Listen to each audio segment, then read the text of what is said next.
Assalamualaikum warahmatullahi wabarakatuh para kaum muslimin dan muslimat yang dimuliakan Allah. Kembali bertemu dengan saya Fakir Ahmad Samsuri. Sesuai dengan janji saya akan meneruskan bab tentang khiyar dan jual beli dalam kitab Kifayatul Akhyar. Pada malam ini bagian yang kedua. Baik, kita mulai saja. Bismillahirrahmanirrahim. Qala al-musannifu rahimahullahu ta'ala wa nafa'ana bihi wa barakatihi bidarin amin.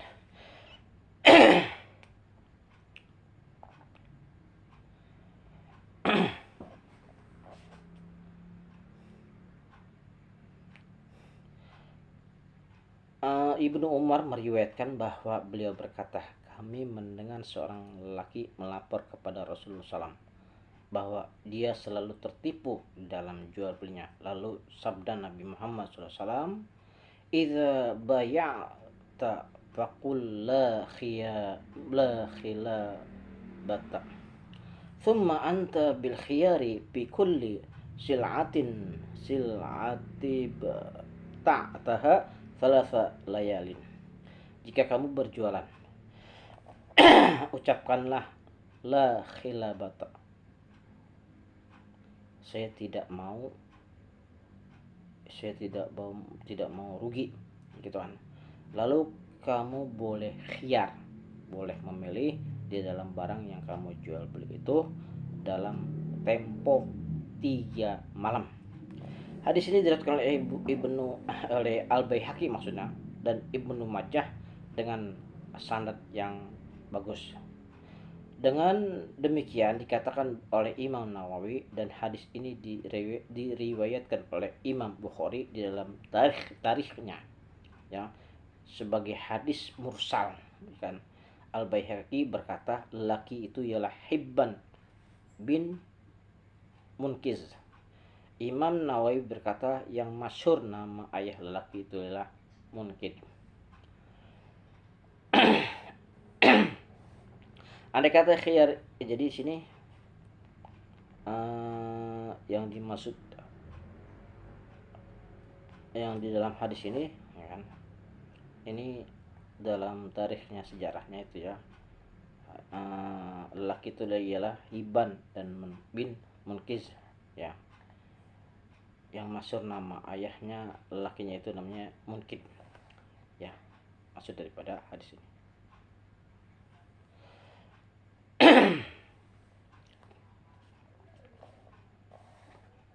Sejarahnya seperti itu. Seandai kata khiyar itu dijanjikan oleh salah satu pihak, maka sah khiyarnya. Demikian pula jika diisyaratkan khiyar untuk orang lain, menurut kaul yang azhar atau pendapat yang nyata wajahnya itu pendapatnya, karena orang jual beli itu terkadang-kadang memerlukan pihak lain.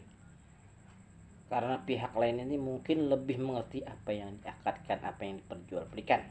Tetapi jika orang yang melakukan akad itu seorang diwakili nih, maka boleh mensyaratkan khiyar untuk wakil dan boleh untuk mewakilnya, dan tidak boleh orang lain. Wallahu alam.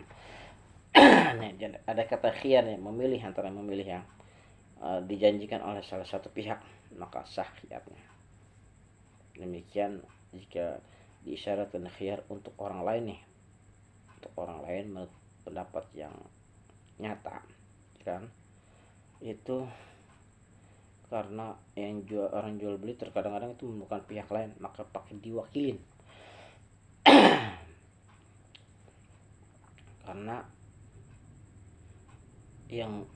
karena apa, mungkin dia gak ngerti akadnya jual beli itu, maka minta diwakilin sama orang yang ngerti akad jual beli barang itu,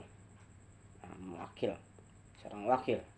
Maka boleh mensyaratkan khiyar untuk wakilnya ini, dan boleh untuk mewakilnya, dan tidak boleh untuk orang lain. Boleh diwakilin, gitu kan, kalau dia gak ngerti minta wakilin sama orang lain yang lebih mengerti tentang jual beli barang itu. Baik, kita lanjutkan. Syekh Abu Syuja berkata, wa idza kharaja bil mabi'i aibun palil mustari radduh Jika pada barang yang dijual itu ternyata ada aibnya, maka bagi pembeli boleh mengembalikannya. Jika barangnya itu ada aibnya nih, cacatnya, boleh barang itu dikembalikan. Jika pada barang yang dijual itu ternyata ada aibnya, maka boleh dikembalikan. Jika ternyata yang dijual ada aib yang lama, maka bagi pembeli boleh mengembalikan barang itu, baik aib itu terjadi pada waktu akad jual beli ataupun terjadi sesudah akad jual beli dan sebelum diterima. Jadi boleh kembalikan barang itu jika terjadi pada saat akad jual belinya itu atau sudah terjadi akad jual belinya, boleh dikembalikan ya. Boleh mengembalikan barang yang dijual bagi pembeli selain aib yang ada pada waktu akad itu dengan dalil ijma. Jadi boleh dibalikin pada saat jual beli itu atau setelah jual beli itu boleh dikembalikan barang itu jika cacat barang itu. Aisyah radhiyallahu anha meriwayatkan ada seorang laki-laki membeli seorang budak, lalu budak itu mukim di tempat pembeli itu dalam waktu yang lama. Kemudian lelaki itu menemukan aib pada budak itu. Kemudian lelaki itu mengadukan pembelian itu kepada Nabi Muhammad SAW, maka Rasulullah SAW mengembalikan budak itu kepada penjual. Hadis ini diriwayatkan oleh Imam Ahmad dan Abu Daud dan At-Tirmizi dan Ibnu Majah. At-Tirmizi berkata hadis ini adalah hadis sahih. Al-Hakim pula berkata hadis ini adalah sahih sanadnya. Kita mengkiaskan aib yang terjadi pada sesudah akad tetapi belum diterima dengan aib yang terjadi pada waktu akad, karena aib itu menjual tanggungan penjual. Selain itu pembeli menyerahkan uang harganya barang itu sebagai imbalan barang yang selamat dari aib. Maka jika barang itu ternyata menyimpang dari keadaan yang selamat dari aib, maka kita boleh maksudnya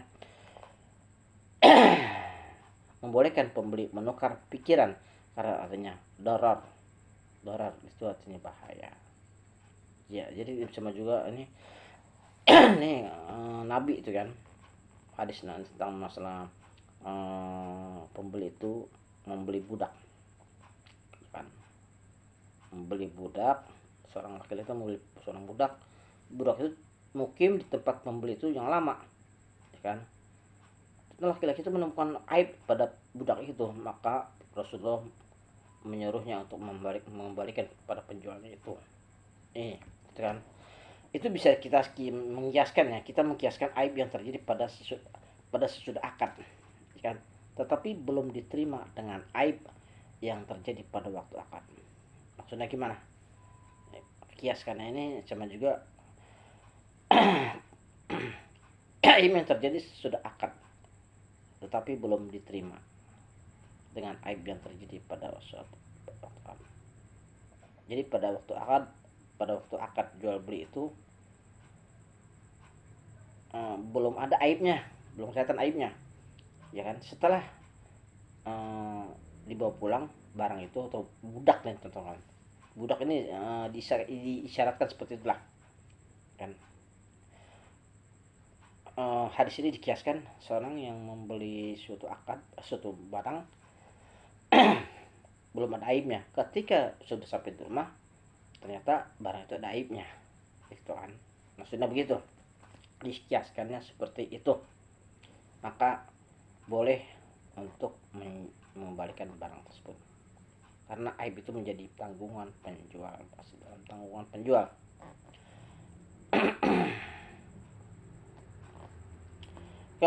Ketahuilah bahwa aib-aibnya barang jualan itu banyak sekali. Di antaranya ialah apabila budak yang dibeli itu sering mencuri atau berzina atau suka melarikan diri, ya kan, melarikan diri, atau adanya bau tidak enak pada mulut budak, gudal gigi, demikian pula bau busuk ketiak yang melekat, bukan bau ketiak yang baru sebab bergerak atau sebab kumpulnya kotoran badan, demikian pula karena hewannya terlalu liar atau sering menggigit atau menyepak.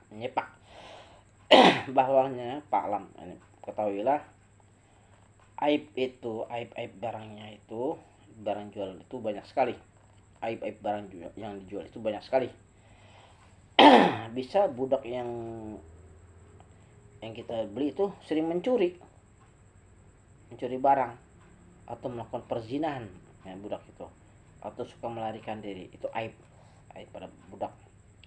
Atau adanya bau tidak enak pada badannya, ya kan, pada mulutnya, maksudnya pada mulutnya baunya nggak enak nih, bukan baunya enak, bukan gudal gigi, baunya nggak enak, baunya kok gimana sih, nggak enak lah, bau bengu istilahnya, bau betawinya itu, lebih dari bengu istilahnya gitu. Bisa juga bau busuk pada badannya. Busuk badannya ini pada melekat pada pada ketiaknya gitu kan. Bau busuk ketiaknya, ya kan, yang telah melekat. Bau busuk itu bukan berarti bau bau ketiaknya itu bau badannya yang kotor, tapi bau busuk itu bau ya, di ketiaknya itu maksudnya bau yang gak enak, bener-bener gitu kan. Bau yang bener-bener kagak enak, bisa muntah-muntah gitu istilahnya kalau kita mencium baunya itu, bau ketiaknya, bau busuk. Bukan berarti bau ketiaknya itu karena kita keringetan, kotoran gitu maksudnya. Atau mungkin kita beli hewannya liar ternyata, atau sering menggigit atau menyepak kita, itu boleh dikembalikan. Demikian pula karena budaknya sebagai tukang sihir, ahli menuduh zina pada perempuan yang muhsan. Muhsan ini atau sering terjadi atau sering berjudi atau suka meninggalkan sholat. Dan kalau wanita karena tidak mengeluarkan darah haid padahal udah cukup umur pada golibnya kebiasaannya. Demikian pula apabila tempat itu berat pajaknya atau tempat itu kawasan orang-orang yang zalim atau digunakan untuk menyimpan hasil buminya, hasil mahsulnya, atau adanya surat yang menunjukkan bahwa barang jualan itu barang wakakan, dan pada surat itu ada tanda dari tulisannya orang-orang zaman dahulu, dan pada masa itu tidak ada orang yang boleh menjadi saksi bahwa barang jualan itu adalah barang wakapan. Demikian kata Al-Ruyani dan dinukil oleh Ibnu Rib'ah dalam kitab Al-Uddah. Ya, jelas ini ya. Bisa juga itu barang cacatnya itu budak. Budaknya itu sebagai tukang sihir, ahli menuduh zina, ya, pada perempuan yang baik, muhson, perempuan yang baik, atau sering berjudi nih, nah, si budaknya itu, atau suka meninggalkan sholat si budaknya ini, kan. Dan kalau wanita itu tidak mengeluarkan darah head, padahal sudah cukup umurnya pada kebiasaannya, itu boleh dikembalikan karena barangnya cacat, karena yang dibeli itu cacat.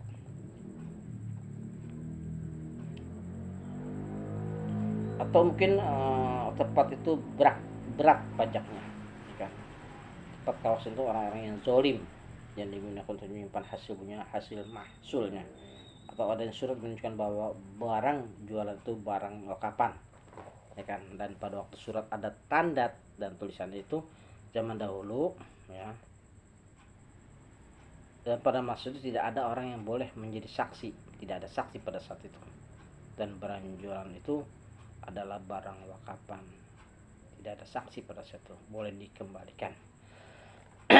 Patokan untuk mengetahui aib ialah semua yang mengurangi sifatnya benda itu, ya, yang maksudnya patok yang disebut aib itu bagaimana, yang mengurangi sifat benda itu atau mengurangi harganya sekira-kira boleh menghilangkan maksud yang benar itu jika menurut kebiasaan tidak ada pada jenis barangnya jualan itu.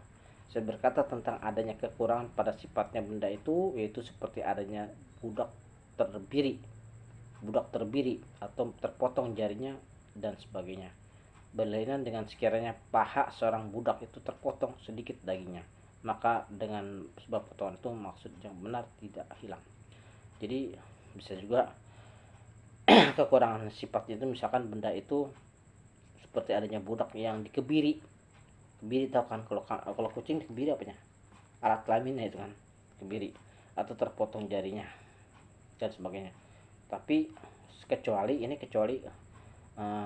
paha seorang budak terpotong sedikit dong nih dagingnya, ya, maka dengan sebab potongan itu maksud yang benar tidak hilang. Kalau pahanya dong terpotong sedikit dong, dagingnya menjadi masalah. Tapi kalau dikebiri budak itu, atau mungkin budak itu terpotong jarinya itu, maka terdapat cacat, maka boleh kembalikan. Tapi kalau sekedar kena daging dong dikit pahanya, tidak apa-apa. Baik, kita lanjutkan. Saya berkata, menurut kebiasaan tidak ada pada jenis barang jualan, itu kembali pada harga jualan barang jualan atau bendanya sendiri. Adapun harga barang jualan, yaitu yang disebut Imam Rafi'i, maka kata itu mengeluarkan sifat janda pada amah yang sudah tua.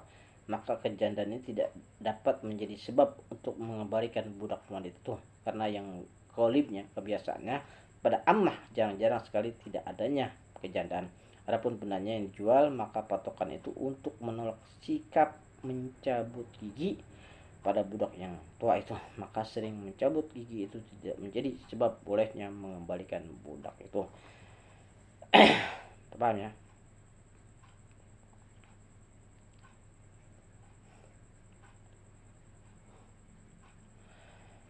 Baik, kita lanjutkan. Ibnu. Jadi sini maksudnya benda yang jualnya patokannya menolak sikap mencabut gigi. Jadi budak yang udah tua mencabut giginya itu tidak menyebabkan cacat pada budak itu, dan ya kan, tidak menyebabkan cacat cabutan gigi. Ibnu Rif'at telah memastikan lagi bahwa keputihan rambut pada budak yang udah tua tidak boleh dijadikan sebab untuk dikembalikan budak yang dijual itu. Jadi uban tidak sebab dikembalikan budak itu, sebab uban kan, sebab itu apa namanya, janda yang amah yang udah tua. Janda yang udah tua tidak sebab untuk dikembalikan budak wanita itu, karena kebiasaannya yang namanya amah tuan, jarang sekali tidak adanya kejandaan. Yang kalau yang namanya udah ibu-ibu, jarang sekali yang namanya ada yang namanya nggak janda, pasti janda gitu. Dan begitu juga kalau uban. Uban itu tidak sebab untuk mengembalikan budak itu, karena memang udah golibnya itu kalau tua begitu, ubanan itu kan. Wallahu a'lam bishawab. Mudah-mudahan ada manfaatnya khususnya buat al-fakir dan umumnya para kaum muslimin dan muslimat. Mudah-mudahan ada manfaatnya, dan apabila kalimat-kalimat yang kurang berkenan, tolong kiranya untuk diluruskan. Akhir kalam, wabillahi taufik wal hidayah. Assalamualaikum warahmatullahi wabarakatuh.